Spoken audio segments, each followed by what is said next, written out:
మోదీ గారు, మోదీ గారు, ఏడీనా ఎక్కడా కనిపించట్లేదు.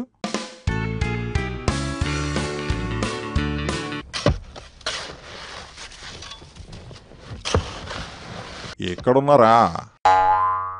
ఏం చేస్తున్నారండి?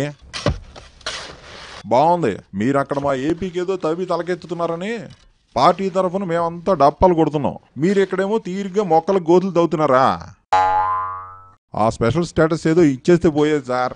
ఇస్తానన్నది ఇవ్వకపోయేసరికి ఆ చంద్రబాబు తన టాలెంట్ మొత్తం చూపిస్తున్నాడు. సౌత్లోనే కాదు, నార్త్లో కూడా మన పరువు పోతుంది సార్. అవును సార్, ఆ చంద్రబాబుతో గొడవ పెట్టుకోవడం కాదు కానీ దేశం మొత్తం బ్యాడ్ అయిపోయాం. ఆ తవ్వడం ఆపండి, చివరికి మనం తవ్వుకున్న గోతులో మనమే పడే పరిస్థితి వస్తుంది. అసలే సౌత్ స్టేట్స్లో మన స్టేటస్ అంతంత మాత్రం. ఇప్పుడు ఏపీ విషయం ఇంకా రచ్చ అయితే టోటల్గా ఐపీ పెట్టేయాల్సి వస్తుంది. అక్కడ మీ నిర్వాహకం కాదు కానీ సొంత స్టేట్లో తలెత్తుకోలేక చేస్తున్నాం సార్. ఏంటి సార్ మాట్లాడుతుంటే వెళ్ళిపోతారో?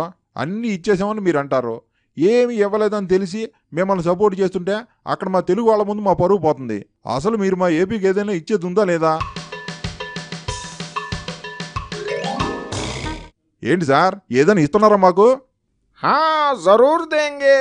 హిందీలో వద్దు సార్, తెలుగు వాళ్ళు అపార్థం చేసుకుంటారు. చక్కగా తెలుగులో చెప్పండి.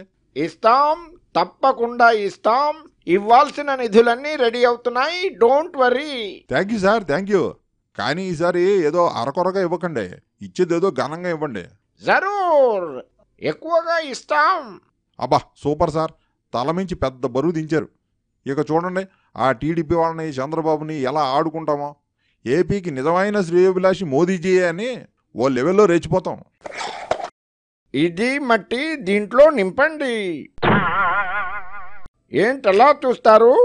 అదిగో అక్కడ కుళాయి దగ్గర మీ రెండో కుండ కూడా రెడీ అవుతోంది.